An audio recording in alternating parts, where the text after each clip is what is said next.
materi yang pertama. Bismillahirrahmanirrahim. Assalamualaikum warahmatullahi wabarakatuh.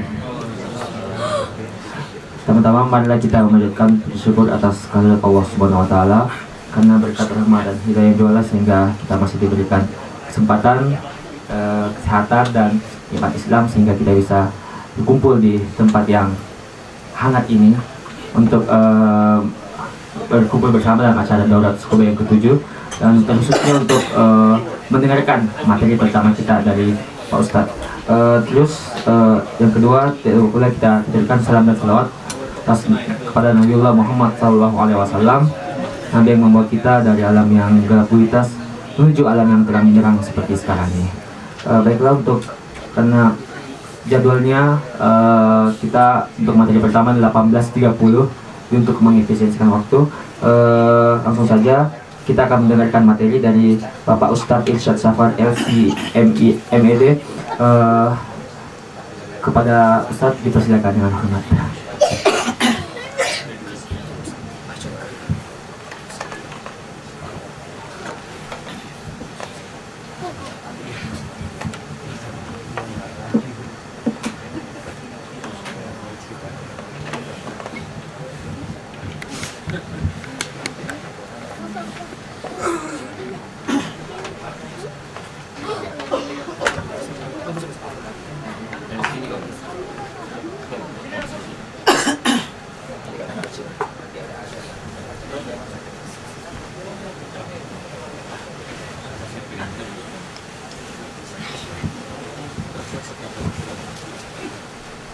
Assalamualaikum warahmatullahi wabarakatuh.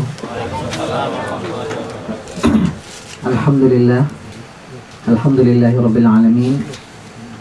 Wassalatu wassalamu ala asyrafil anbiya'i wal mursalin nabiyina Muhammadin wa ala alihi wa sahbihi ajma'in. Wa nashhadu an la ilaha illallah waliyus salihin. Wa nashhadu anna Muhammadan abduhu wa rasuluh. Arsalahullahu rahmatan lil alamin. Usikum wa nafsi bitaqwallahi faqad fazal muttaqun. Ya ayyuhalladzina amanu taqullaha haqqa tuqatih wa la tamutunna illa wa antum muslimun. Ikhwan dan akhwat yang dirahmati Allah Subhanahu wa taala, mari kita sama-sama mengawali aktivitas kita ini dengan mengikhlaskan niat kita kepada Allah Subhanahu wa taala semata dan mengharapkan ridhonya dari kehadiran kita di tempat ini, tidak secuil pun untuk kepentingan pribadi atau siapapun selain dari meraih ridho Allah Subhanahu wa taala. Kemudian kita berharap dan berdoa kepada Allah semoga kita diberi kekuatan, kesehatan lahir dan batin dan keistiqomahan dalam meniti jalan kita menuju Allah Subhanahu wa taala sampai kita berjumpa nanti, bertemu dengan Allah dan melihat wajah Allah Subhanahu wa taala di surga Firdaus insyaallah. Kita pada kesempatan ini membahas tema yang pertama, yaitunya qadayal ummah atau problematika umat.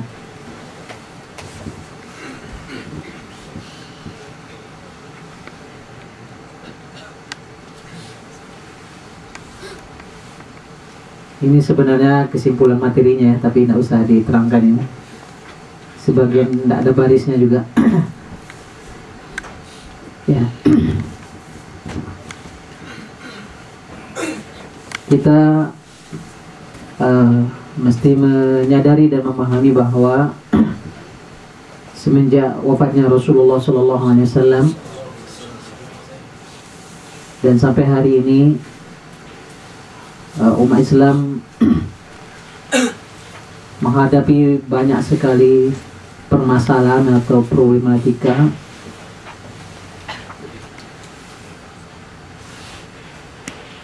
dan wafatnya Rasulullah SAW pertama itu merupakan sebuah musibah yang besar ya. Tidak ada musibah yang lebih besar menimpa umat ini melebihi wafatnya Rasulullah, yang membuat sebagian para sahabat terguncang. Bahkan Umar sendiri awalnya tidak percaya bahwa Rasul yang mulia meninggal dunia, dan dia mengatakan bahwa Nabi Muhammad hanya pergi sebentar seperti perginya Musa menghadap Tuhannya. Sampai Umar juga mengancam kalau ada yang mengatakan Muhammad meninggal, pedangnya siap bergerak. Lalu baru kemudian datang Abu Bakar yang pagi itu sudah terlanjur pergi berdagang sesuai dengan profesi beliau. Karena waktu sholat subuh mereka menyaksikan Rasulullah tersenyum, kesannya sudah sehat dari sakitnya. Rupanya itulah pertemuan terakhir dengan baginda Rasulullah SAW. Baru kemudian Abu Bakar datang dan masuk ke kamar Rasulullah dan melihat wajahnya dan bertemu, kemudian memuji Rasulullah. Baru kemudian Abu Bakar keluar melihat Umar masih saja berteriak-teriak di depan kaum muslimin. Lalu kemudian Abu Bakar memanggil semuanya, ayuhan nas, wahai manusia semuanya, man kana ya'budu Muhammadan fa inna Muhammadan qad mat. Siapa yang menyembah Nabi Muhammad, beliau sudah mati. Wa man kana ya'budullaha fa innahu hayyun la yamut.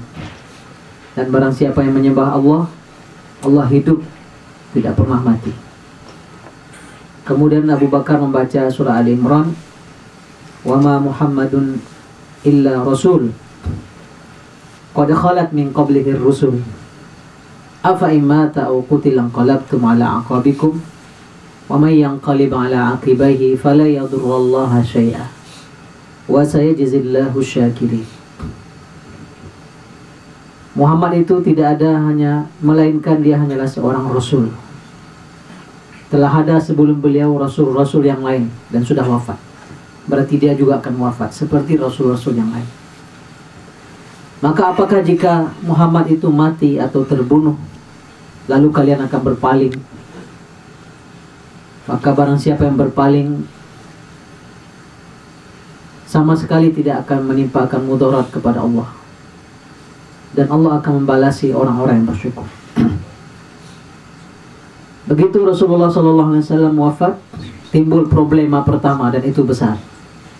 Siapa yang menggantikan Rasul sebagai pemimpin? Tidak ada wasiat dari Rasulullah, tidak ada penunjukan langsung dari Rasulullah SAW. Maka ini problema besar pertama.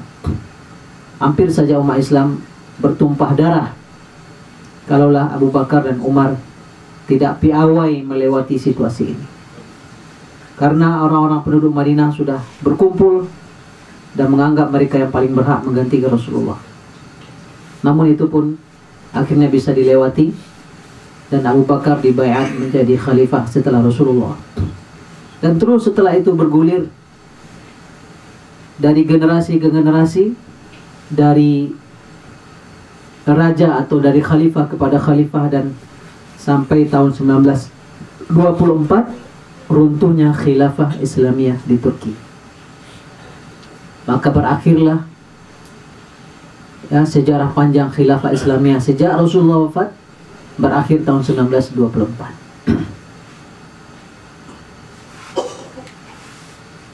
Nah, sejak itu sampai hari ini pun berbagai problematika terus menimpa umat Islam.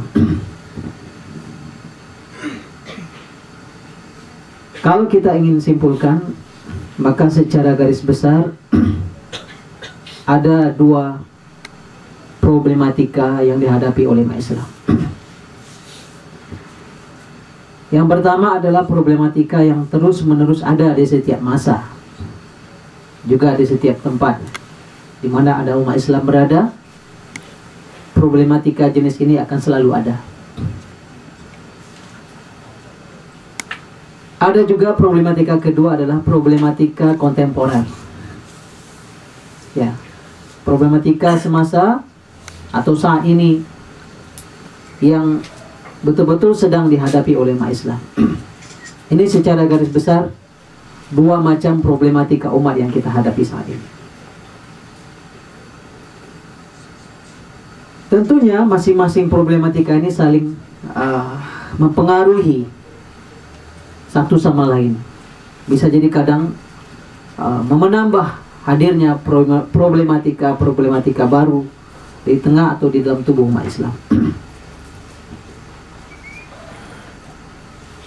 Yang pertama, kita coba mengupas problematika sepanjang zaman atau sepanjang masa akan terus ada, baik di masa-masa awal Rasulullah SAW sampai kepada saat ini.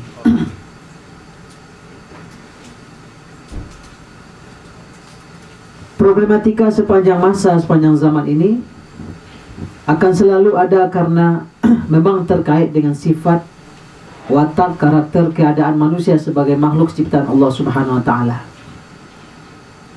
Karena Allah Subhanahu wa taala telah menciptakan dalam diri setiap manusia itu dua potensi. Potensi baik dan potensi buruk. Fa'alhamaha fujuraha wa taqwaha. Allah berikan di dalam diri kita manusia ini potensi fujur, berbuat dosa, dan potensi bertakwa, berbuat kebaikan. Potensi ini kemudian pasti menimbulkan permasalahan. Juga bahwa Rasulullah SAW yang memang sudah mengabarkan bahwa umatnya terus ke belakang akan mengalami kondisi-kondisi pasang surut. Maka Rasulullah sendiri sudah menyatakan dan menegaskan dalam hadisnya, khairul quruni qarni, sebaik-baik masa adalah masaku, kata Rasulullah. Summal ladzina yalunahum, summal ladzina yalunahum. Kemudian masa setelah itu, dan kemudian masa setelah itu. Sehingga para ulama mengatakan periodisasi terbaik umat Islam adalah periode Rasulullah dan para sahabat, periode tabi'in, dan periode tabi'in. Itu dianggap sebagai khairul qurun. Dan para ulama juga sepakat bahwa memang dari masa ke masa itu terjadi penurunan. Walaupun nanti Allah Subhanahu wa taala mentakdirkan juga bahwa akan ada di masa-masa muncul orang-orang yang terus merawat, menjaga, mempertahankan keaslian dan kemurnian ajaran Islam. Innallaha yab'atsu ala ra'si kulli mi'ati sanah man yujaddidu amra dinihi.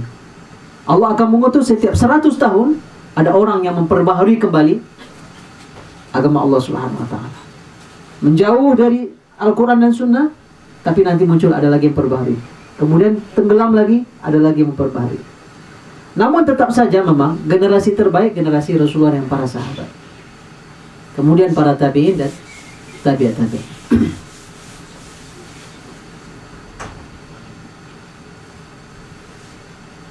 Problematika sepanjang masa tadi dikaitkan karena keadaan, karakter, sifat manusia itu sendiri. Bahwa Allah Subhanahu wa taala sudah mentakdirkan ada potensi fujur atau berbuat dosa dan potensi takwa dalam diri seorang manusia. Juga dalam diri manusia ada kecenderungan-kecenderungan, keinginan-keinginan hati, ya, watak, naluri. Ada fitrah manusia yang juga Allah ciptakan dalam diri manusia, pasti akan menimbulkan permasalahan. Manusia punya kebutuhan bahkan di saat dalam suasana yang serba lengkap sekalipun, serba ada sekalipun, manusia tetap punya kebutuhan-kebutuhan, dan kebutuhan ini pasti akan menimbulkan permasalahan. Ayah kita bersama, yaitu Nabi Adam, hidup di surga. Tidak ada yang meragukan nikmatnya surga. Tetapi Nabi Adam butuh pendamping di surga. Ya, jangankan di dunia, di surga aja orang nggak siap hidup sendirian. Buktinya Nabi Adam butuh pendamping hidup. Apalagi kalau di dunia, ya, manusia tidak akan siap hidup sendirian. Ada kecenderungan, ada kebutuhan Ada hal-hal yang bersifat manusiawi itu menimbulkan permasalahan. Manusia ditakdirkan oleh Allah SWT memiliki keinginan-keinginan, kesukaan atau hawa nafsu, maka itu semua akan menimbulkan permasalahan karena tidak bisa sama keinginan manusia. Allah sudah menegaskan zuyyina linnasi hubbus syahawat. Manusia dihiasi oleh Allah SWT, penciptanya, suka dengan syahwat minan nisa, wanita, wal banin, anak-anak, wal qanatiril muqantarati minadh dhahabi wal fiddah. Harta yang banyak, baik emas, perak, itu manusiawi, manusia menyukainya. Itu semua akan membuka potensi permasalahan.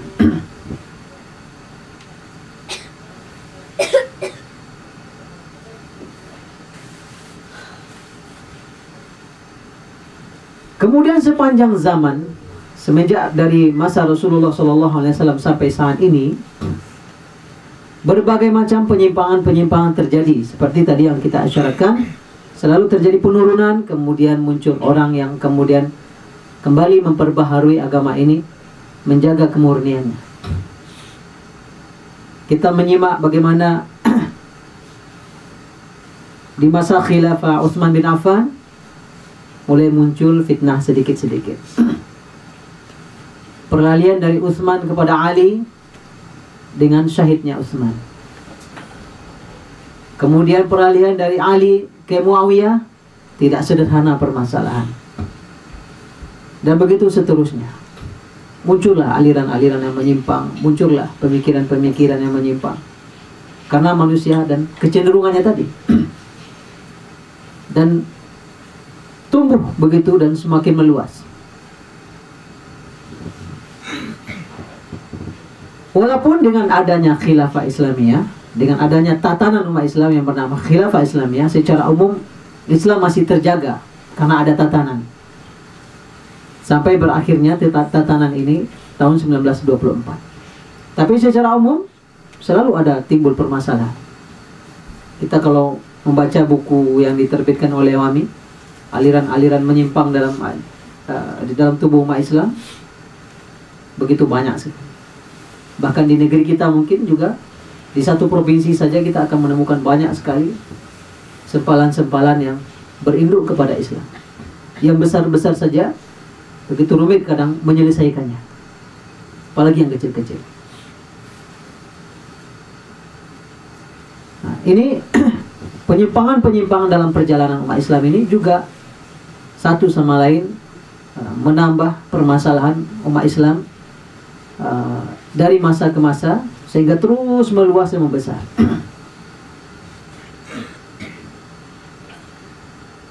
Nah, Rasulullah SAW sudah memberikan isyarat tentang permasalahan ini, bahwa umat akan terus mengalami penurunan-penurunan dari masa ke masa.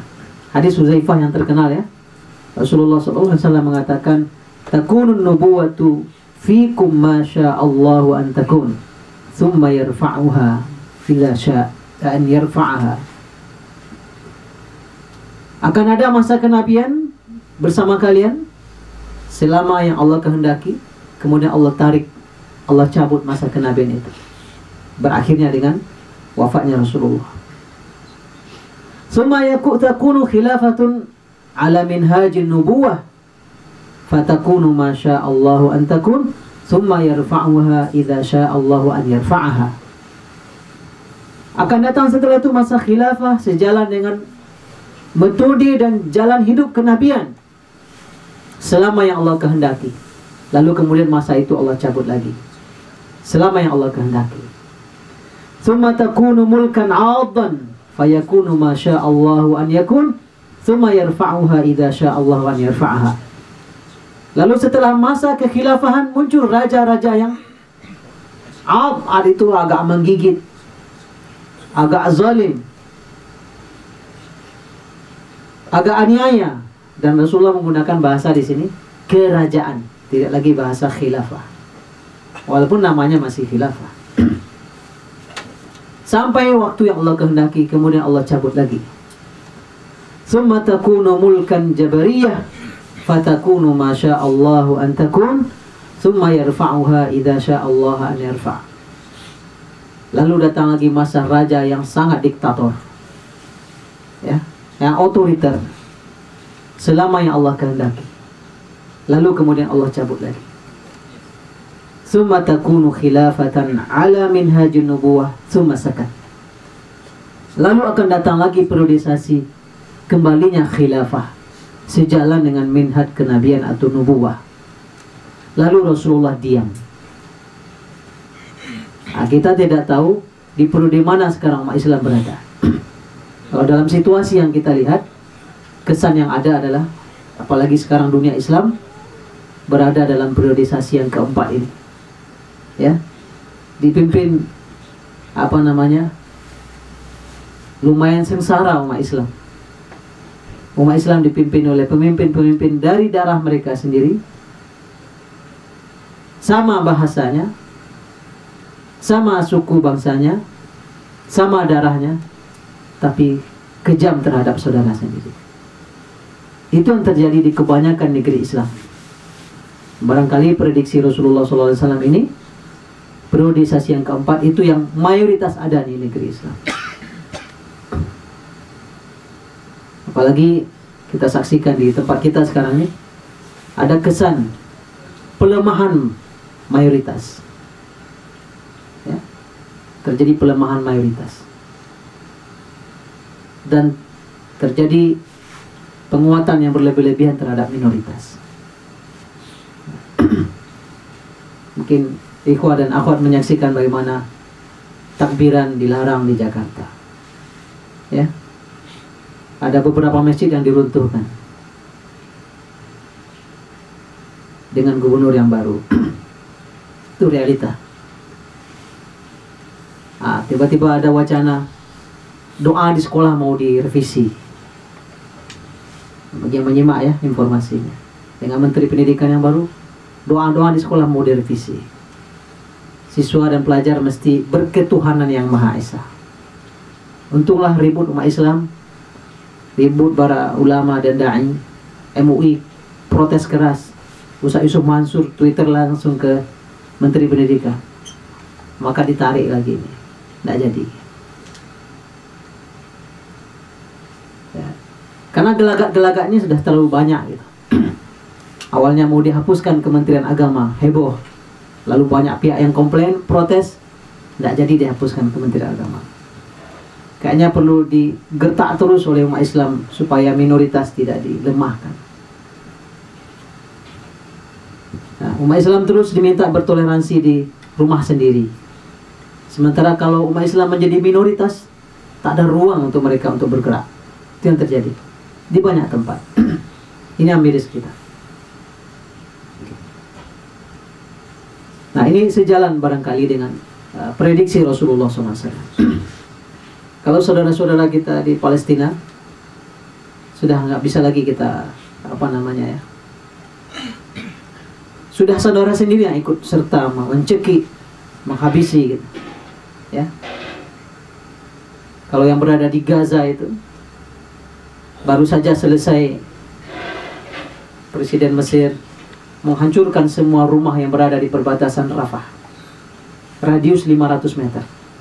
Dihancurkannya rumah orang Mesir itu sendiri dan dipaksa pindah ke lokasi lain untuk memastikan area kosong, tidak ada lagi rumah mendekati perbatasan. Kenapa? Karena dicurigai dari rumah-rumah ini ada terowongan yang mensupport rakyat Gaza. Jadi saudara sendiri yang membunuh saudara sendiri yang mencekik. Mungkin ini mulkan jabariyah, ya, kerajaan-kerajaan diktator, otoriter dan sebagainya. Ini situasi umat Islam. Kita ceritakan bagaimana kondisi di Suriah dibantai oleh saudara sendiri, di Irak dibantai oleh saudara sendiri, di Libya juga seperti itu. Hampir merata suasana umat Islam saat ini. Namun semakin pekat malam itu, tanda subuh sudah dekat, ya. Malam bila semakin pekat, maka subuh sudah dekat. Setelah itu akan terbit matahari. Tadi imam yang orang Mesir saya tanya gimana kondisi di Mesir.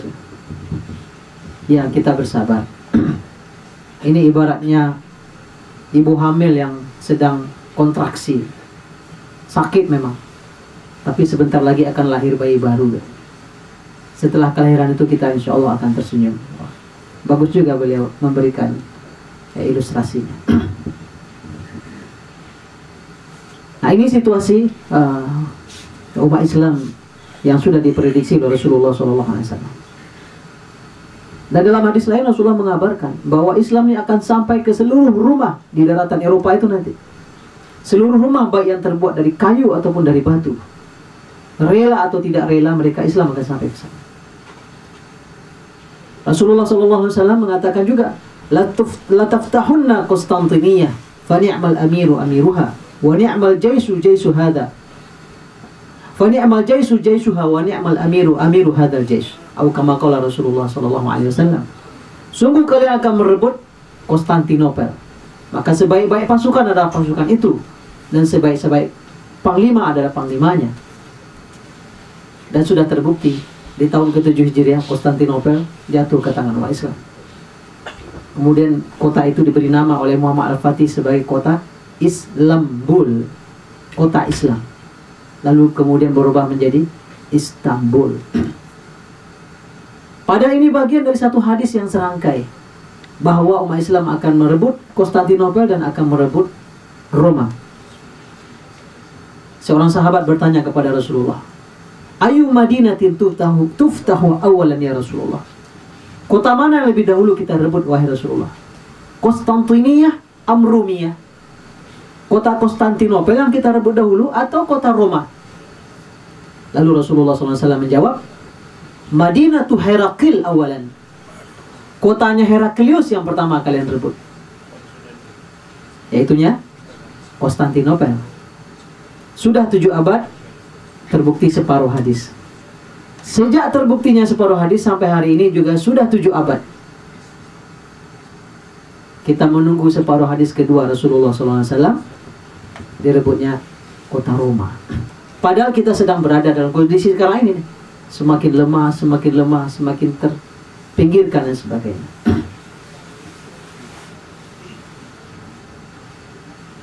Rasulullah SAW juga memprediksi kondisi semakin ke arah akhir zaman itu. Beliau mengatakan, la yunqadanna ural Islam urwatan urwatan, fa kullama intaqadat urwatun tasabbatha an-nasu billati taliha wa awwaluhunna naqdan al-hukmu wa akhiruhunna as-salah. Rasulullah SAW menyebutkan, tali Islam pasti akan lepas satu persatu. Apabila lepas satu tali, maka akan diikuti oleh lepasnya tali berikutnya yang lain. Dan yang paling pertama kali lepas adalah pemerintahan. Ya, tidak berkuasa umat Islam, termarginalkan dari kekuasaan. Padahal inti dari Islam itu dengan kekuasaan. Islam tidak bisa jalan tanpa kekuasaan. Dan yang terakhir lepas adalah sholat. Wallahualam, barangkali mungkin ini realitanya juga. Di negeri kita begitu banyak kita temukan orang-orang yang begitu ringan tidak sholat, ya, biasa saja tidak sholat. Mungkin kita tidak terlalu merasakan kalau kita termasuk orang-orang yang rajin ke masjid dan interaksi dengan orang-orang Islam yang relatif sering ke masjid. Kalau kita sudah bergaul dengan banyak orang di tengah masyarakat, di kantor, pegawai, di tempat-tempat swasta dan sebagainya, banyak sekali umat Islam tidak sholat. Banyak sekali. Dan tidak merasa ada beban itu tidak sholat. Wallahu a'lam, apakah ini bagian dari bukti yang Rasulullah SAW prediksi. Ini permasalahan sepanjang masa yang terus hadir.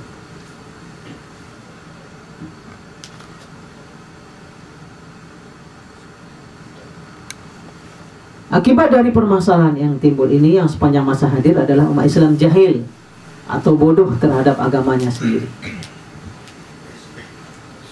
Tidak mengenal agamanya.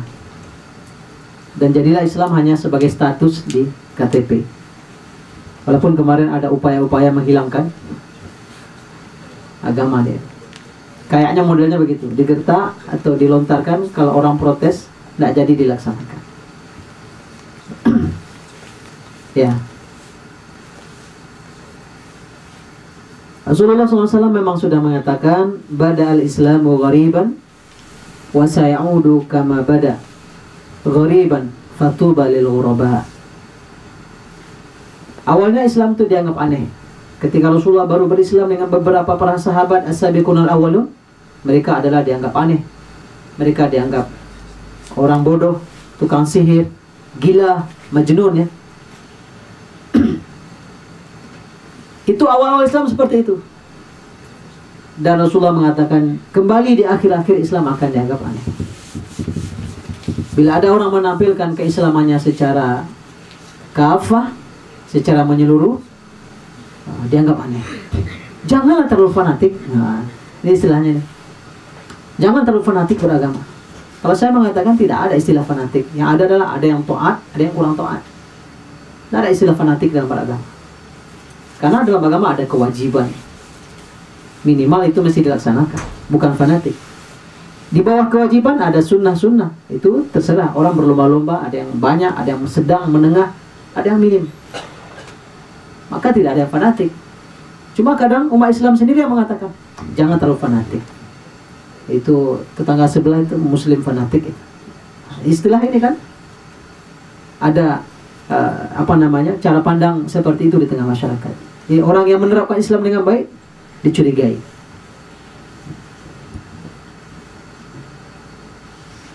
Bila berhijab dengan rapi, berjilbab dengan bagus, dikhawatirkan atau dicurigai. Nah, sebenarnya yang jahil terhadap agama ini sebenarnya kaum Yahudi sebenarnya ya. Wa minhum ummiyuna. Banyak orang Yahudi itu sebenarnya buta huruf dengan agama sendiri. Tapi sekarang realitanya banyak umat Islam yang mengalami situasi seperti ini. Itu tadi problematika yang terus ada sepanjang zaman. Ada orang-orang yang jahil, tidak mengerti tentang agamanya sendiri atau agama Islam. Poin kedua,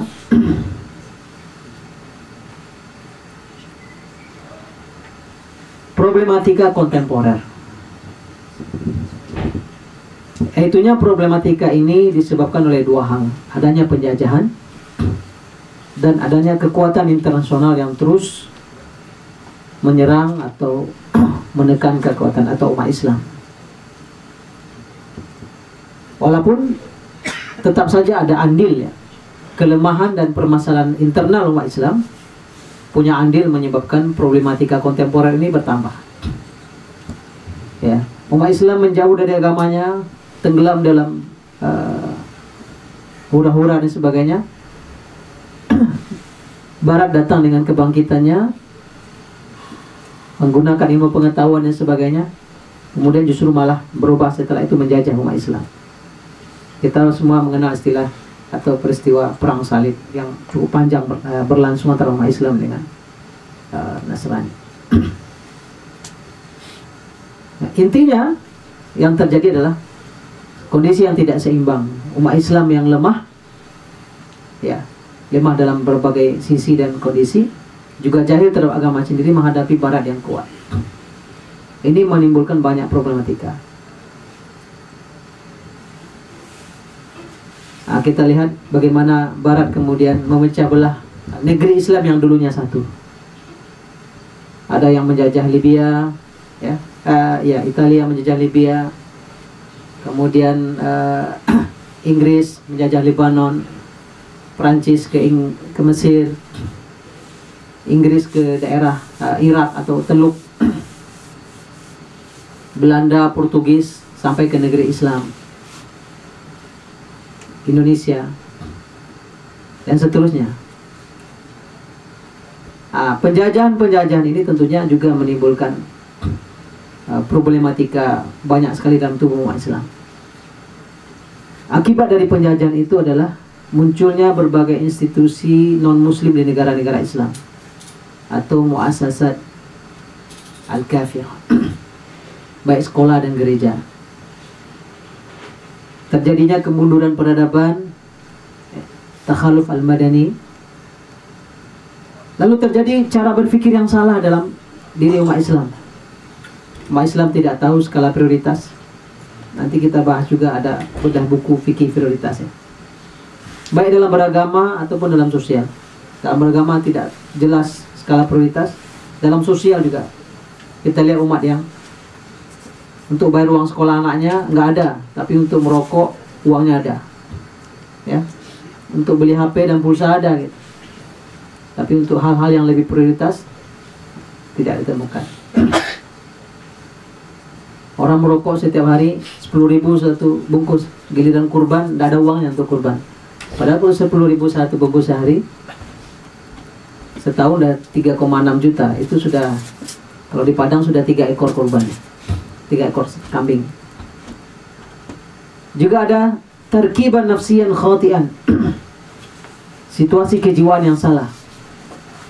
Malu umat Islam menampilkan keislamannya, bangga dengan budaya-budaya yang tidak Islami. Ini hasil atau akibat dari penjajahan dan problematika kontemporer.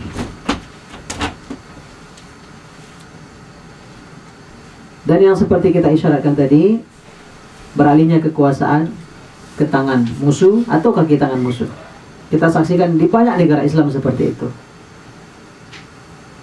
Secara politik, mungkin warga negara itu yang jadi pemimpin, tapi dia bagian dari penjajah. Itu terjadi di hampir seluruh negeri Islam. Sumber ekonomi dikuasai oleh penjajah. Saya kira ikhwan dan akhwat banyak membaca informasi dan data terkait ini ya. Bahwa di negeri kita tidak lagi kita yang punya. Masyarakat Sumatera Barat, tidak ada yang tahu bahwa semen Padang tidak punya lagi, bukan punya Sumatera Barat. Baru terkagetkan di tahun 2010, ternyata semen Padang sudah milik orang asing. Baru tercengang semuanya. Ini tanah kita dulu, tanah ulayat kita dulu, tanah nenek mamak kita dulu. Tanpa diberitahu, sudah dirahasiakan saja, ini semen Padang sudah dijual ke orang lain. Kita mengira masih punya kita juga.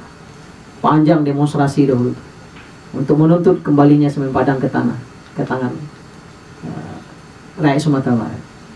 Berbagai hilah, berbagai tipuan dimainkan, dijadikan direktur utamanya orang Sumbar asli.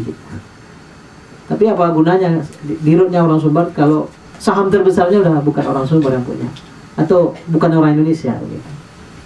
Saya kira di banyak hal juga seperti itu. Di banyak perusahaan-perusahaan lain juga seperti itu. Begitu juga budaya dan situasi keamanan, kenyamanan umat Islam di negeri sendiri. Umat Islam tidak merasakan keamanan. Ini problematika yang memang hadir saat ini.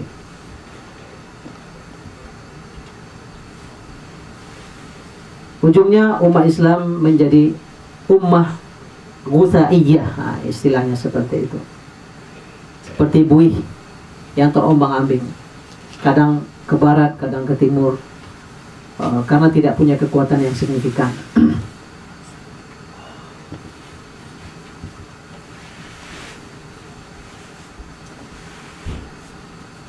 Seperti yang Rasulullah SAW sudah prediksikan, yushiku al-umamu an tada'a alaikum kama tada'al akalatu ila qas'atiha. Faqala qailun wa min qillatin nahnu yawma idin qala bal antum yawma idin katsir walakinnakum ghusaa'un ka ghusaa'is sail wa la yanzi'anna Allahu min suduri aduikumul mahabata minkum wa la yakzifanna Allahu fi qulubikumul wahan. Qalu ya Rasulullah mal wahan? Qala hubbud dunya wa karahiyatul maut. Hampir saja seluruh bangsa-bangsa, seluruh umat akan datang mengelilingi kalian, mengeroyok kalian seperti pemangsa mengeroyok makanan. Lalu ada yang bertanya kepada Rasulullah, apakah karena sangat sedikit dan minoritas kita sehingga dikeroyok? Kata Rasulullah, tidak, bahkan kalian banyak. Akan tetapi kalian banyaknya itu hanyalah buih, seperti buih di tepi pantai atau buih yang ada di air yang mengalir. Sungguh Allah telah cabut dari dada musuh kalian rasa takut kepada kalian. Jadi musuh tidak takut, tidak segan. Lalu Allah hujamkan ke dalam dada kalian sebuah penyakit yang bernama wahan. Mereka bertanya, apa itu wahan ya Rasulullah? Wahan itu adalah cinta dunia dan takut mati. Ini yang kemudian menjadi realita dan kondisi umat Islam secara umum atau mayoritas.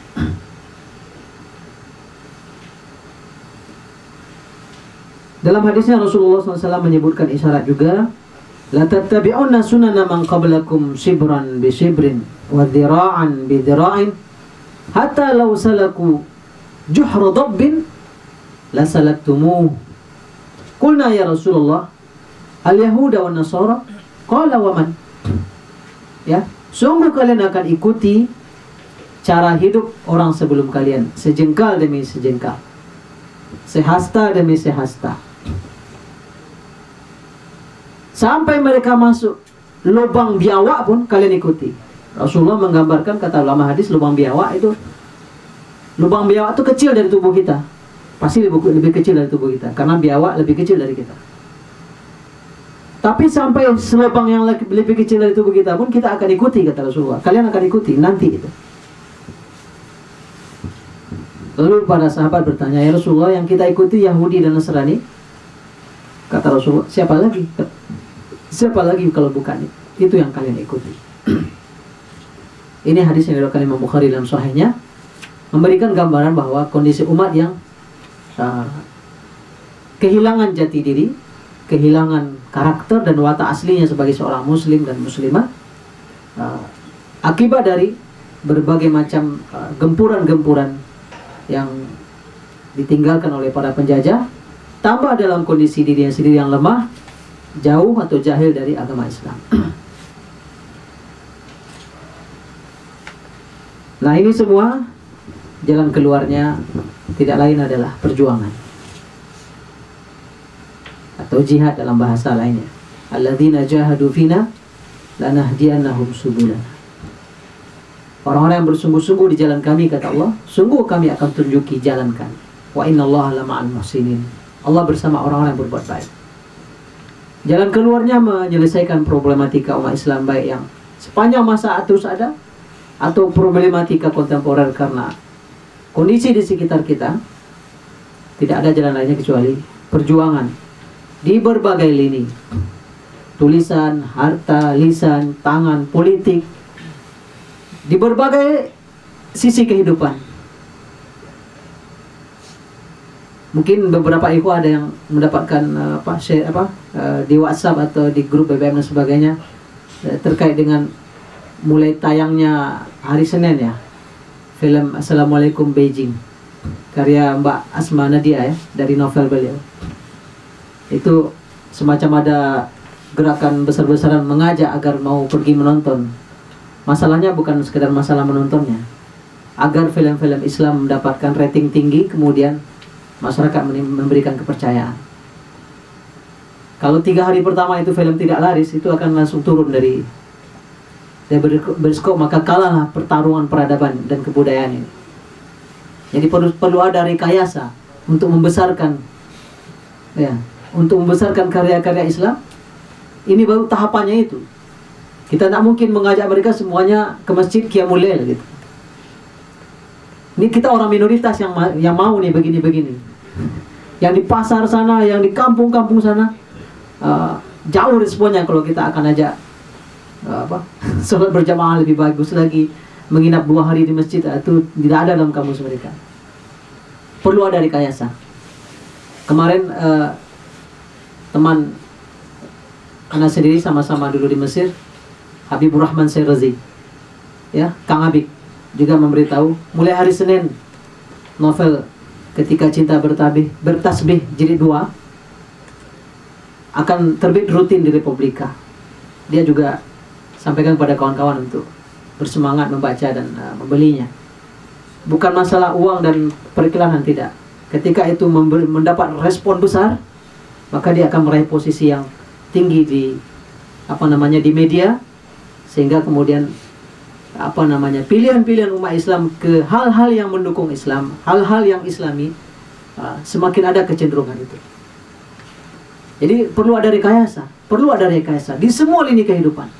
Karena orang lain itu sebenarnya juga banyak merekayasa kebatilan, dia nggak ada apa-apanya. Kadang hanya 1-2 orang saja bekerja di depan komputer, tapi dibuatnya status 2000 status, lalu disebar. Kesannya begitu banyak orang melakukan itu. Jadi ini butuh kesungguhan, kerja keras seluruh umat Islam mempertemukan segala potensi kebaikan yang dimilikinya. Ini barangkali sebagai materi awal dan juga pengantar, agar kita barangkali kita sudah paham, kita hanya memperbarui atau menguatkan kembali bahwa umat Islam sedang mengalami permasalahan. Jangan ada umat Islam merasa kita sedang aman-aman saja, ya sudah, mau apa, kita urus saja diri sendiri. Gak usah kita susah-susah, gak usah repot-repot, gak usah melakukan sebuah aktivitas. Padahal orang lain bekerja, orang lain berbuat. Allah Subhanahu wa ta'ala menyebutkan dalam surah An-Nisa, in takunu ta'lamuna fa innahum ya'lamuna kama ta'lamun wa tarjuna minallahi ma la yarjun wa kana Allahu aliman hakima. Kalau kamu merasa pedih karena menegakkan agama Allah ini, mereka orang kafir itu juga merasakan kepedihan untuk menghancurkan agama ini. Jadi kalau kita begadang, mereka begadang juga. Kalau kita berinfak untuk sebuah agenda-agenda kita, mereka juga menginfakkan. Alladzina amanu yunfikuna fi sabilillah walladzina kafaru yunfikuna fi sabilit taghut. Ya. Orang-orang kafir itu juga berinfak mereka. Hanya 2 macam infak di dunia ini, infak kebaikan atau infak kebatilan. In takunu ta'lamuna, kalau kita merasa pedih menegakkan agama Allah, mereka juga pedih dalam menghancurkannya. Akan tetapi ada bedanya, wa tarjuna minallahi ma la yarjun. Kita mengharapkan dari Allah sesuatu yang mereka tidak ada harapan apa-apa. Wa kana Allahu aliman hakima. Dan Allah Maha bijaksana lagi Maha mengetahui. Aku qouli hadza astaghfirullah li wa lakum. Wassalamualaikum warahmatullahi wabarakatuh. Alhamdulillah, terima kasih banyak Ustaz atas materinya yang sangat menarik, yang berjudul problematika umat tadi. Baiklah, mungkin dari para peserta daurah Tskoba yang ke-7 ini ada yang ingin dipertanyakan atau dikomentari, silakan, dipersilakan dengan hormat. Ya, Mas Abdul, silakan Mas. Assalamualaikum warahmatullahi wabarakatuh. Waalaikumsalam. Jazakallahu khairan Ustaz atas paparannya yang sangat sistematis dan memetakan persoalan dengan sangat jelas menurut saya. Tadi yang disampaikan Ustaz sebagian besar adalah pemaparan permasalahan. Kemudian di ujung Ustaz memberikan contoh-contoh langkah konkret solusinya, termasuk misalnya mengarahkan masyarakat kepada hal-hal yang islami dalam semua lini kehidupan. Nah, ini saya tertarik dengan yang ini Ustaz. Saya punya pertanyaan 2 hal. Yang pertama, apakah metode ini itu ada akar sejarahnya? Jadi maksud saya adalah metode bahwa salah satu cara untuk mengatasi masalahnya adalah dengan mengislamkan, maksudnya mengarahkan atau merekayasa semua lini menjadi islami, termasuk film, novel gitu. Maksud saya adalah apakah ini ada akar sejarahnya, barangkali dari tindakan Rasul atau sahabat atau tadi, karena tadi Ustaz menyebut ada 3 generasi terbaik yang tentunya itu menjadi referensi. Ini yang pertama. Yang kedua, aspek hidup masyarakat itu kan tentunya sangat banyak dan mungkin tak terbatas. Apakah ada hal-hal yang patut dijadikan prioritas utama? Apakah misalnya film ini seberapa besar prioritasnya misalnya dibanding yang lain? Nah, itu bagaimana itu? Terutama misalnya kami ini yang di sini yang sekarang menuntut bekerja gitu ya, memikirkan apa yang bisa dikontribusikan, tentunya harus nggak bisa ke semuanya. Terima kasih banyak atas pertanyaannya dari Mas Abdul. Mungkin langsung dijawab saja untuk. Oh ya, ada tadi ada dari Mas Abdul ada 2 pertanyaan. Ya. Mungkin langsung dijawab saja, terus setelah itu baru pertanyaan balik supaya tidak. Mas, pertanyaannya diulang aja iya. Jadi dari Mas Abdul tadi pertanyaannya ada 2. Jadi seperti yang dikatakan oleh Ustaz tadi, kalau metode-metode dalam salah satu metode dalam sebagai solusi untuk problematika umat ini yaitu dengan membuat rekayasa dalam berbagai lini untuk mengislamkan berbagai macam aspek, seperti salah satunya tadi kayak film. Dan apakah itu adalah metodenya, itu metode yang sejarahnya itu bagaimana bisa ada metode seperti itu. Dan pertanyaan yang kedua yaitu apakah ada prioritas yang harus dilakukan terlebih dahulu dalam mengatasi problematika dalam umat tersebut. Jadi mungkin sekarang akan dibahas jawabannya oleh Ustaz, silakan. Ya, wallahu a'lam bishawab. Terima kasih Ustaz Abdurrahman.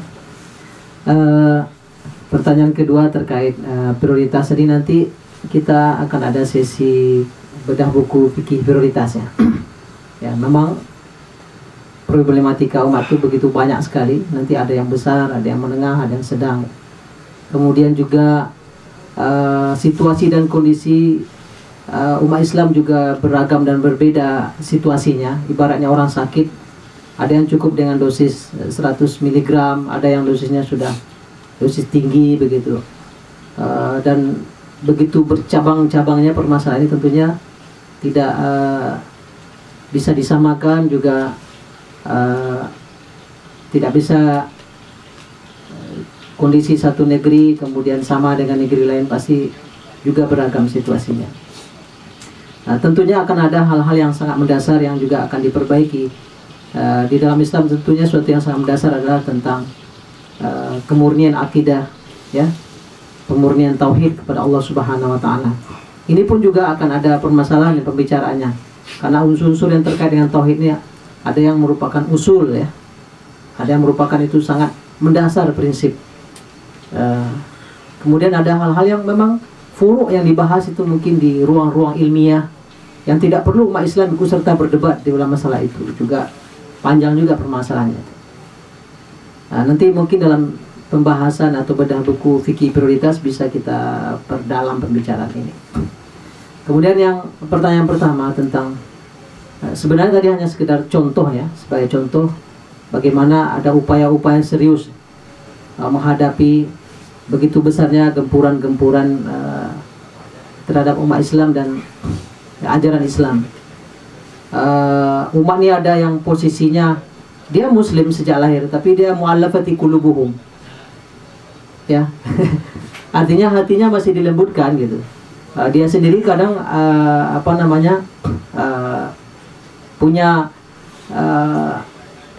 resistensi sendiri dengan Islam gitu. Jadi ada yang kelompoknya itu orang-orang yang masuk ngasih bab mu'allafati qulubuhum, seperti yang Anda syarahkan tadi. Ada kelompok orang yang kita sudah bisa bicara serius, ya. Ya, kita sudah bisa bicara serius. Jadi, saya kira juga dia akan sangat ada kaitannya dengan fikih prioritas. Ada sedikit perbedaan dakwah kita dengan dakwah Rasulullah yang saya kira dai juga harus hati-hati, dan ini tentu juga butuh pendalaman dalam pendekatan. Rasulullah SAW mendakwahi orang dari kafir jadi muslim. Tentu tidak sama kiasnya dengan kita sedang mendakwahi muslim jadi muslim lagi gitu kan. Nah, itu tidak bisa dikiaskan mutlak gitu. Sehingga kemudian para ulama berijtihad untuk apa yang dilakukan dalam perbaikan ini. Nah, tentu kalau kita akan cari latar belakang sejarahnya, ya, kalau berangkat dari dalil tadi, sebaik-baik masa Rasulullah dan para sahabat, tentu akan sangat rumit kita mencari kiasnya itu. Iya kan?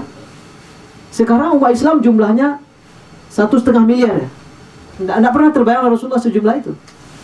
Rasulullah menghadapi orang kafir diislamkan dengan berbagai cara menarik hati mereka. Tentu tidak bisa juga dikiaskan secara mutlak situasi umat Islam yang dia muslim tapi nggak mengamalkan agamanya. Dan kita juga tidak boleh mengkafirkan. Pengkafiran itu ada wewenang yang lembaga yang berhak menentukan, karena setiap muslim lalu menyimpulkan saja sendiri. Misalnya siapa yang meninggalkan sholat secara sengaja maka kafir. Maka definisi kafir berikutnya adalah Kalau dia laki-laki tentu mesti diceraikan sama istrinya, ya kan? Apakah dieksekusi langsung oleh imam masjid gitu kan? Atau oleh gurunya di sekolah? Nggak mungkin juga. Jadi memang saya melihatnya nanti juga akan ada kaitannya tentang fikih prioritas, ada kaitannya dengan fikih dakwah. Ya, ada dibutuhkan fikih kita memahami nas atau dalil-dalil yang dinamakan dengan fikhun nusus atau fikhul ahkam. Fikih nas-nas, teks-teks dalil itu dengan fikih hukum yang muncul. Tapi setelah itu umat mesti membutuhkan juga fikih inzalun nusus alal waqi'. Bagaimana menurunkan dalil ini ke realita yang ada. Beberapa waktu yang lalu Anda mendapat cerita dari seorang kawan yang jadi panitia sebuah acara keislaman di Eropa. 1 bulan penuh seorang syekh dari Timur Tengah diundang tidur di hotel. Acaranya 1 bulan penuh. Pas sudah selesai, syekh sudah mau berangkat, bayaran hotel mau dibayar. Ketika dilihat bayaran di luar perkiraan panitia, membengkak rupanya. Dan yang agak sedikit membuat penasaran itu, pembengkakan itu bukan apa-apa. Ternyata minuman keras yang di kamar hotel itu habis gitu. Jadi bingung juga panitia untuk bertanya ke narasumber ini. Nggak enak gitu. Ini minuman keras siapa yang minum kan? Di kamar dia habis banyak begitu. Biayanya membengkak gara-gara itu. Dicoba oleh panitia cara bertanya mutar-mutar biar narasumber tidak tersinggung gitu kan.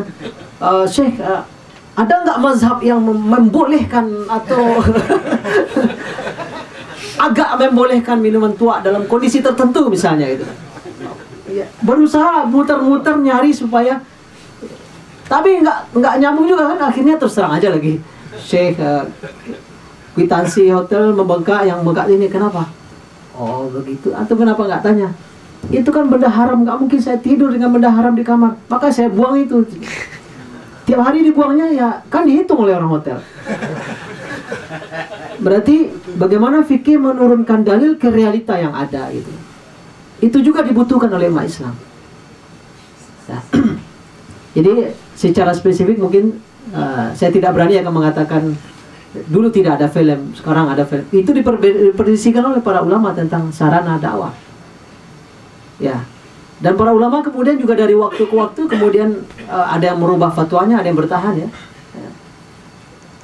Masih ada ulama di Timur Tengah ini yang sampai hari ini berfatwa bumi tidak bulat. Masih ada. Dan ulama yang memfatwakan foto haram, akibatnya dia tidak punya paspor dan tidak pernah keluar negeri. Tentu punya pengaruh tentang hukum dan fatwanya. Dahulu betapa ketatnya orang di Mekah dan Madinah melarang bawa tustel masuk Masjidil Haram. Siapa yang pernah memprediksi bahwa lagu gereja akan berkumandang di Masjid Nabawi dan imam sedang sholat? Karena HP-nya bunyi gereja itu kan, lupa mematikannya. Imam lagi berlangsung, Alhamdulillahirabbil alamin, berbunyi neng neng neng neng, irama gereja gitu kan. Tidak pernah dibayangkan itu dahulu. Lalu alat ini sudah, kemudian tentu akhirnya fatwa juga berubah dan sebagainya. Jadi permasalahan ini memang sangat kompleks. Kita mengantarkan bahwa memang ada realita umat, ada problematika dan berbagai macam tingkat permasalahan umat itu yang kita hadapi. Ini barangkali Ustaz Abdul Rahman dan untuk ikhwah semuanya. Wallahu a'lam bishawab. Terima kasih banyak Ustaz atas jawabannya yang sangat menarik. Jadi izinkan saya untuk merangkum terlebih dahulu jawaban dari atas pertanyaan dari Ustaz Abdul tadi. Untuk pertanyaan pertama tentang sejarah dari metode-metode seperti rekayasa dalam pengislaman dari umat itu sendiri, yaitu permasalahan dari umat sendiri itu dari zaman ke zaman berbeda-beda. Jadi tidak ada sejarah khusus tentang metode-metode yang digunakan tersebut. Jadi sesuai dengan jawaban Ustadz tadi, itu disesuaikan dengan zaman, yaitu sarana dakwahnya, dan sarana dakwah juga itu juga disesuaikan dengan keadaan-keadaan umat sekitar dan keadaan umat pada zaman tersebut. Terus untuk pertanyaan kedua tentang prioritas dalam mengatasi problematika umat itu sendiri, kebetulan akan dibahas lebih detail lagi untuk di sesi selanjutnya. Tapi tadi dari jawaban Ustadz sendiri itu disesuaikan dengan dosis atau kadar permasalahan atau problematika umat itu sendiri. Jadi tidak ada prioritas khusus tentang cara atau metode dalam mengatasi problematika umat itu sendiri, tapi disesuaikan dengan kebutuhan dari umat pada zaman tersebut. Terus bagaimana Ustaz Abdul, apakah dari Ustaz?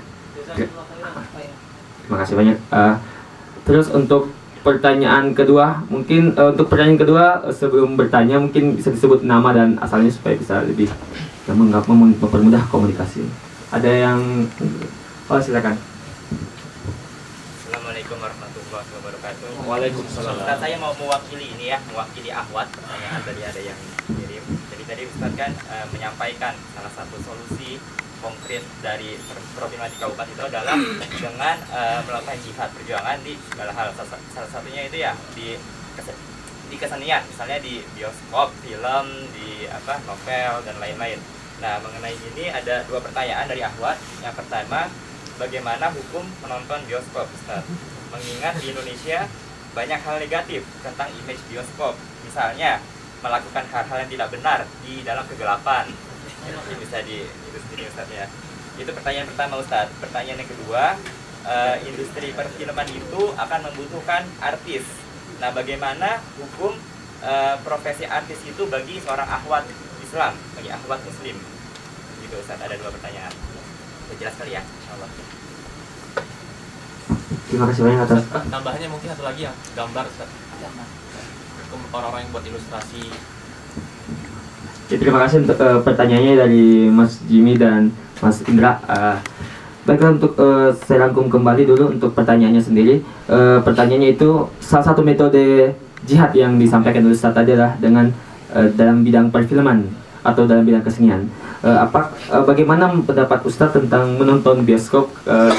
Seperti yang kita ketahui, image dari bioskop itu sendiri kurang baik di mata Islam. Terus tentang dalam pembuatan film itu sendiri biasanya dihadirkan artis wanita, dan bagaimana profesi artis wanita itu sendiri di mata Islam.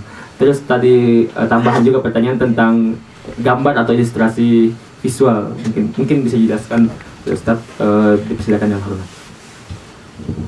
Wallahu a'lam bishawab. Ya. Ini kita karena juga keterbatasan waktu, tadi hanya sampel-sampel sederhana ya. Ingin menarik perhatian kita, rupanya itu yang tertarik.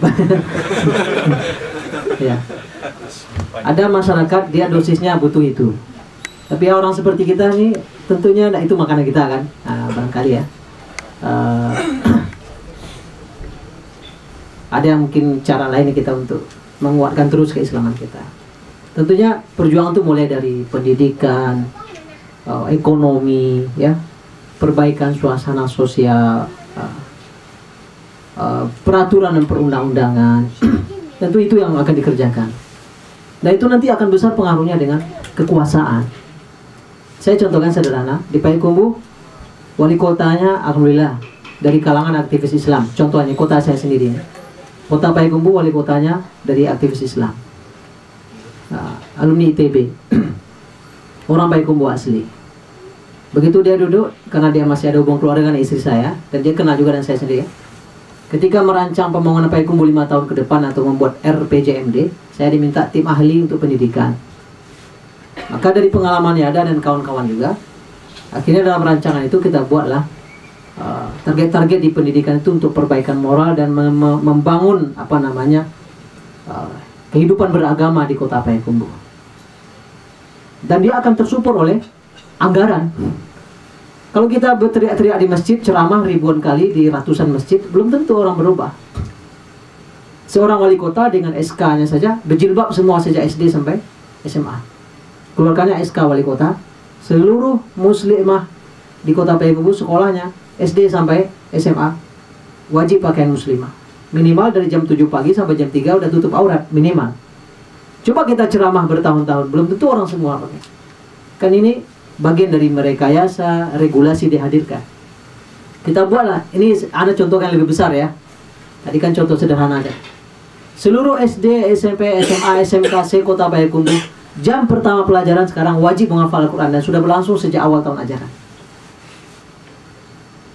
Untuk SD, juz amma di tengah ke akhir. Untuk SMP, juz amma di awal ke tengah. Ya, dari Amma Tasalun sampai At-Tariq. SD, Sebihisma sampai An-Nas. Agak lebih mudah, karena mudah itu nanti senang. Mereka menghafal, akhirnya terpacu dan semangat. Nanti naikkan. SMA, juz 1. Lalu di ujung semester kemarin diadakan musabaqah hifzul Quran se-Kota Payakumbuh. Setelah diseleksi di kotanya di sekolahnya masing-masing, hadiahnya umroh. 3 terbaik umroh. Lalu yang lain juga dapat hadiah lumayan besar sampai 5 juta. Memang harus kita begitu kan supaya orang kembali berinteraksi dengan Al-Quran. Itu kan kalau kebetulan ya, alhamdulillah wali kotanya mau seperti itu, dianggarkan di APBD setiap tahun. Itu kan cara, artinya banyak hal yang besar-besar bisa dikerjakan. Walaupun nanti juga harus sejalan dengan payung nomenklatur keuangan gitu kan. Nah, begitu juga tentang kesejahteraan masyarakat. Bagaimana masyarakat naik tingkat kesejahteraannya. Sumatera Barat gubernurnya dari aktivis Islam. Dibesarkannya anggaran kesejahteraan, sapi satu keluarga, hand traktor dan sebagainya. Sehingga tingkat pertumbuhan ekonomi Sumatera Barat sudah 5 tahun ini selalu berada di atas nasional. Ya, nasional berkutat antara 5 sampai 6 paling tinggi. Sumatera Barat selalu di atas 7%. Juga tingkat kemiskinan terus berhasil ditekan. Nah, ini juga bagian dari Islamisasi sebenarnya, ya. Kerja-kerja besar yang mesti dikerjakan. Juga nanti teknologi tidak kalah lagi nih untuk bisa membantu Islamisasi ini terwujud. Ya, bagaimana masyarakat bisa terlayani lebih cepat dan terarah, dan itu akan meningkatkan kesejahteraan mereka, lebih mudah diajak nanti untuk berbuat kebaikan. Dan banyak lagi, ini hal-hal besar yang sebenarnya bisa dikerjakan. Tadi hanya contoh-contoh kecil karena dikum oleh waktu juga ya. Rupanya kecil ini sangat menarik rupanya. Saya sudah prediksi kemarin ketika kawan-kawan share itu langsung muncul pertanyaan, apa hukum ke bioskop? Ya. Ada kaidah usul mengatakan al-hukmu yaduru ma'al illati wujudan wa adama. Ya. Hukum itu akan terus berputar bersama illah, penyebab.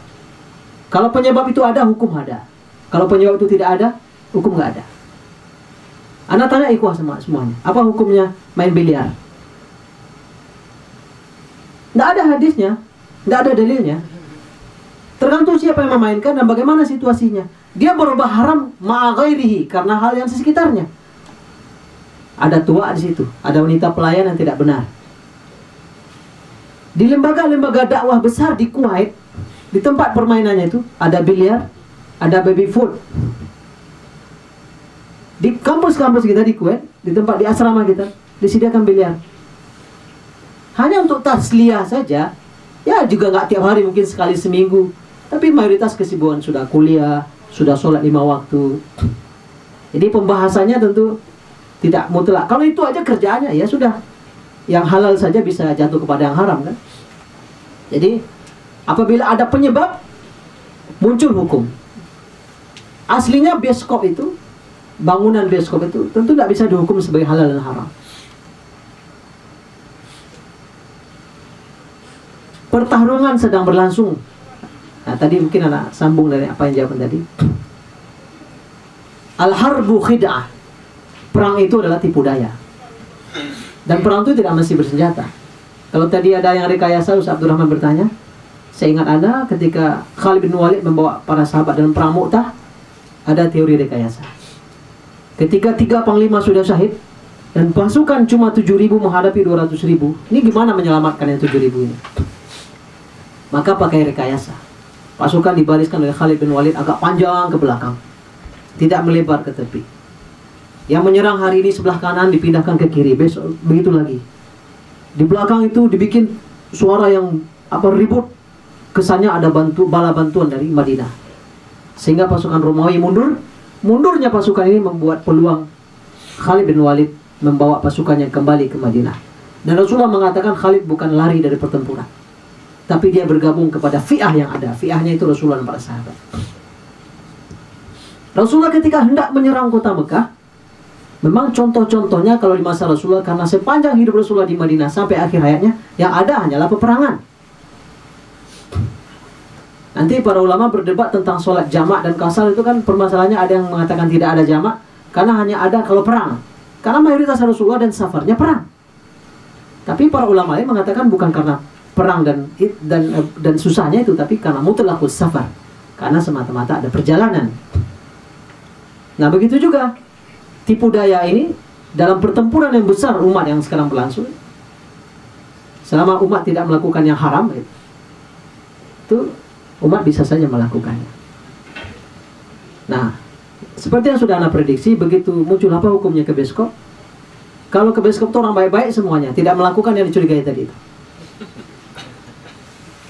Tentu tidak ada penyebabnya, sehingga tidak ada hukumnya. Hukum haramnya tadi. Ya. Itu hanya salah satu contoh ya. Kemudian terkait gambar apa tadi? Wanita jadi artis juga.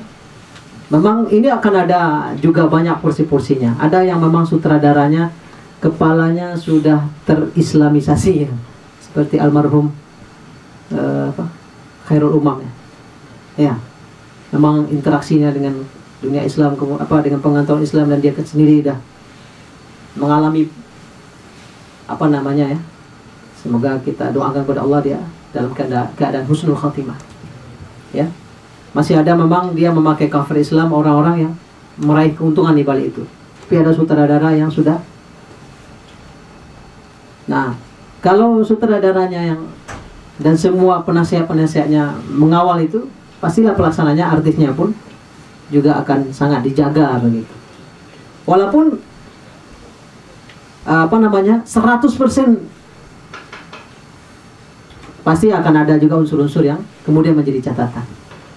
Nah, itu juga akan berbeda-beda status hukumnya masing-masing.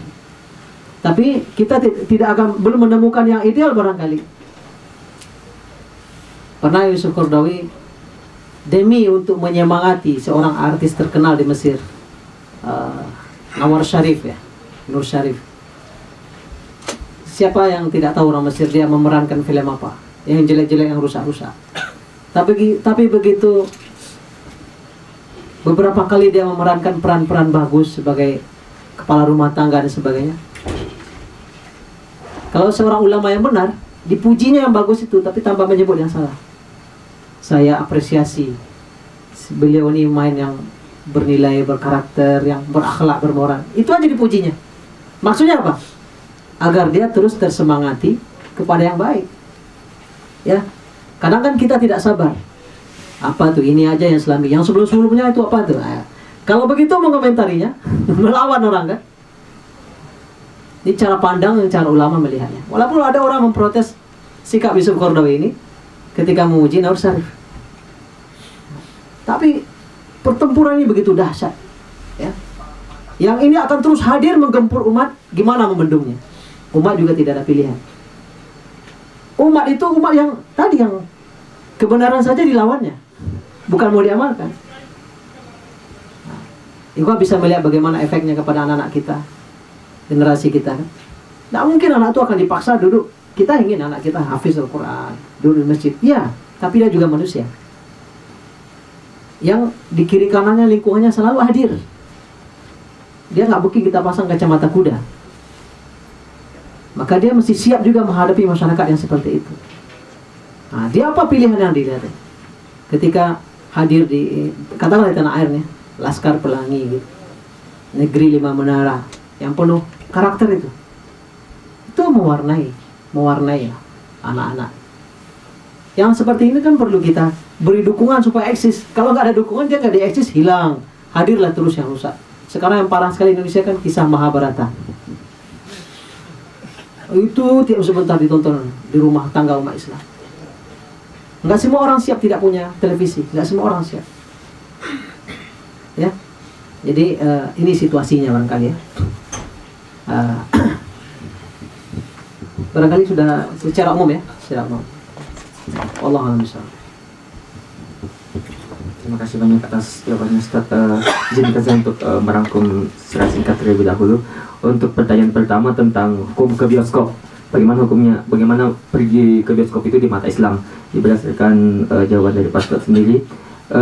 Untuk pergi ke bioskop itu sendiri, landasan hukumnya secara tertulis tidak ada, tapi itu jadi itu disesuaikan dengan keadaan sekitarnya, apakah ada penyebab atau ada hal yang menyebabkan dia halal atau tidak gitu. Jadi sesuai dengan tujuan pergi ke bioskop itu sendiri. Kalau hanya untuk sekedar menonton mungkin tidak ada masalah, tapi kalau dibarengi dengan perbuatan-perbuatan yang menyebabkan dia tidak halal, mungkin itu bisa dihindari.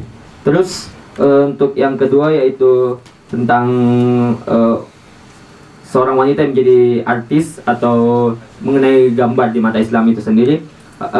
Jadi di industri-industri perfilman itu sendiri itu tidak semuanya juga yang tidak Islami. Jadi ada juga beberapa sutradara-sutradara yang menjalankan atau membuat film secara Islami gitu. Jadi untuk hal ini tidak ada masalah. Intinya tujuan dalam pembuatan film itu sendiri, apakah untuk untuk berpartisipasi dalam kemajuan umat atau tidak. Jadi kalau misalnya seperti yang dikatakan tadi sebagai salah satu metode untuk menyebarkan Islam itu sendiri itu tidak ada masalah. Tapi kalau agak menyimpang dari situ mungkin kurang berkenan. Jadi sekiranya begitu jawabannya. Untuk pertanyaan selanjutnya mungkin karena tadi saya diberikan pesan bahwa sesi ini sampai pukul 19.30 dan ini sudah menunjukkan pukul 19.55. Jadi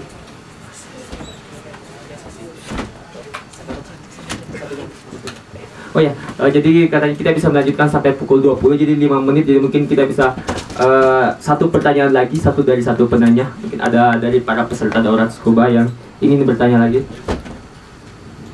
Oke, silakan Mas Akbar. Assalamualaikum warahmatullahi wabarakatuh. Waalaikumsalam. Saya Muhammad Akbar Sertang, panggilannya Akbar dari Scuba University. Yang mau saya tanyakan adalah mungkin tadi problematika umat tuh kebanyakan yang saya nggak kebanyakan juga beberapa itu dari non muslimnya gitu, karena ada non muslim misalkan dia ada pengaruh kayak mau mengecilkan Islam lah istilahnya ya. Nah tapi saya itu yang saya rasakan sendiri ya, kan kita kesini habis itu punya teman-teman non muslim juga, punya ya teman-teman bergaul dengan orang Jepang juga. Apakah benar ya, mungkin di ayat Al-Quran sudah banyak yang menyebutkan kalau kita bergaul dengan orang muslim, orang kafir tuh mau menghancurkan Islam. Tapi kalau dari segi yang dekat-dekat dari teman saya, misalnya teman yang non muslim itu, saya masih berpikir kalau mereka tuh apakah benar berniat buruk untuk menghancurkan Islam gitu. Perasaan teman-teman muslim saya baik-baik aja, kalau misalkan kita mau sholat pun mereka silahkan gitu, atau enggak mereka mendukung gitu. Apakah sebagaimana kalau teori konspirasi yang di belakang-belakang saya mungkin kurang tahu gimana detailnya, tapi yang mau saya tanyakan adalah berapa banyak sih ayat yang menyebutkan kalau orang-orang kafir itu bakal benar-benar pengen menghancurin Islam. Dan kalau kayak sekarang tuh contoh konkretnya kayak gimana gitu. Apakah misalkan mereka kayak bikin bioskop atau lain-lain, itu menurut saya itu kan dari segi bisnis, karena pengen bisnis jadi kayak gitu, bukan karena semata-mata pengen menghancurkan Islam bikin kayak gitu. Nah gimana contoh konkretnya yang benar-benar pengen menghancurkan Islam? Ya, terima kasih banyak. Terima kasih banyak Saudara Akbar atas pertanyaannya. Pertanyaannya itu ada berapa banyak ayat di dalam Al-Quran atau sumber hukum Islam yang lainnya yang menunjukkan bahwa non muslim itu semuanya ingin menghancurkan Islam, dan bagaimana kita ini juga berinteraksi dengan umat non Islam yang sebaiknya gitu. Mungkin bisa dijelaskan oleh Ustaz, dijelaskan dengan hormat. Ya, wallahu a'lam bishawab. Allah memang menegaskan dalam beberapa ayat ini dalam Al-Quran bagaimana yang non muslim yang punya ambisi dan agenda untuk menghancurkan umat Islam dan tidak akan pernah rela kecuali umat Islam ikut mereka. Seperti dalam Al-Baqarah kan, ayat 120, walan tardu ankal yahudu walan nasara hatta tattabi'a millatahum.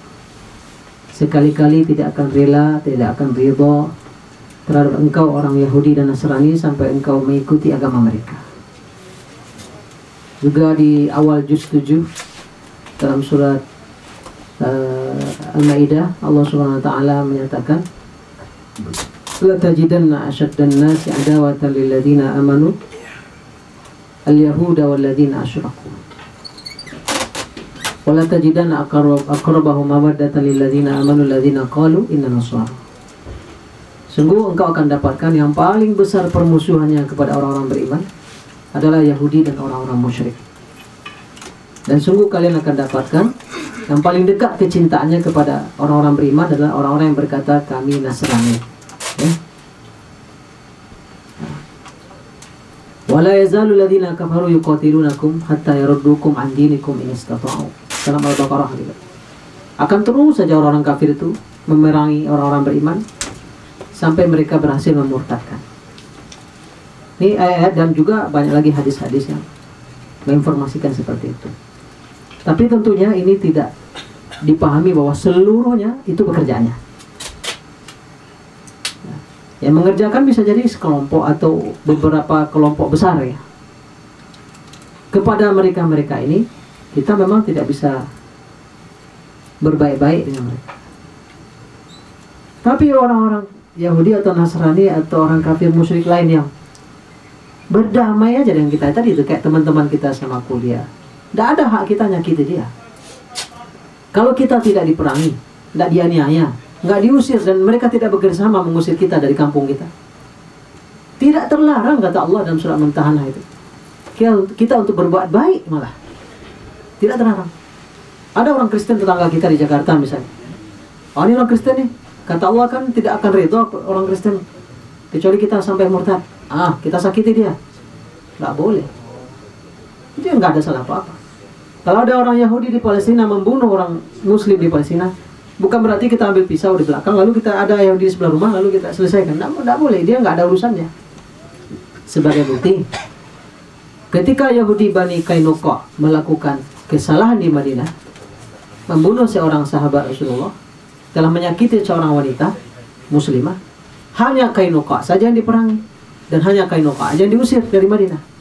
Begitu juga ketika Bani Nadir bersekongkol untuk membunuh Rasulullah, maka Bani Nadir saja yang diusir oleh Rasulullah dari Madinah. Bani Quraidah Yahudi juga masih tetap hidup, dan Yahudi-Yahudi lain yang kecil-kecil. Begitu juga ketika Bani Quraidah ya telah berkhianat kepada Rasulullah dan menyerang Rasulullah dari belakang dan para sahabat dalam perang Khandaq, mereka saja yang dibunuh, Yahudi lain tidak.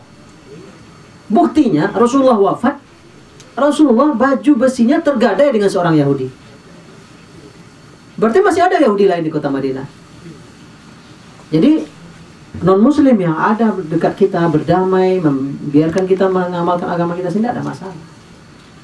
Dan bahkan dalam Islam saat kita menyebarkan Islam, katakanlah Islam berkuasa betul ya, seperti Raja Sulaiman, seperti Rasulullah dan para sahabat kalau sudah berkuasa, ketika mengajak orang Islam, pertama ajak masuk Islam dulu, nggak boleh diperangi saja. Kalau Islam yang berkuasa. Yang kedua baru minta, kalau nggak mau masuk Islam, bayar jizyah. Dengan kompensasi, seluruh keamanannya kita kawal, seluruh hak-haknya kita berikan, tapi dia aman di negeri Islam. Maka ini dinamakan kafir zimmi, orang kafir yang damai dan dapat jaminan keamanan dari kita, dan dia juga sama-sama tidak bikin apa-apa. Kalau nggak mau lagi dengan itu, baru diperangi. Itu orang kafir yang memerangi kita. Jadi memang tidak bisa digeneralisir, tidak bisa digeneralisir. Kita tidak dilarang oleh Allah Subhanahu Wa Taala berbuat baik kepada mereka-mereka yang tidak memerangi kita, tidak mengusir kita, dan tidak bersekongkol untuk mengusir kita. Tapi jelaslah mungkin bagi umat Islam berdamai dengan Yahudi Israel di Palestina, nggak mungkin kan? Jelas-jelas membantai umat Islam, jelas-jelas mengusir, bekerja sama mengusir. Nggak bisa berdamai itu. Damai apanya? Keluar dulu dari Palestina. Tapi ada Yahudi di Singapura, nggak ada apa-apanya dengan kita, nggak ada hak kita untuk menyuruh dia pergi juga. Jadi nggak bisa di. Jelas ada organisasi-organisasi yang besar yang melakukan persekongkolan, seperti apa namanya, perjanjian Camp David itu sebuah, kalau tidak salah, sebuah tesis atau disertasi, ya, menggiring bagaimana Arab bisa berdamai dengan Israel.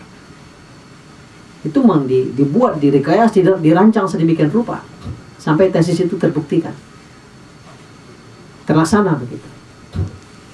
Dan Yahudi sudah membuat pertemuan di akhir abad ke-19, di akhir abad ke-19 ya, di tahun 1897 akan mendirikan Israel Raya 50 tahun lagi, dan terbukti 1948 berdiri Israel atas bantuan Inggris. Ketika mereka pertemuan di Perancis akan mendirikan negara Israel. Awalnya opsinya di Argentina, di Bahrain, di salah satu negara Afrika. Semua opsi-opsi ini ditolak, semua digiring ke Palestina. Itu betul-betul sebuah gerakan Zionis yang melakukannya, tidak bisa dipungkirkan.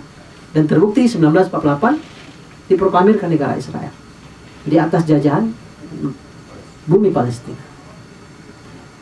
Dan masih banyak lagi tentunya organisasi-organisasi lain yang bekerja secara sistematik untuk menghancurkan Islam, pasti.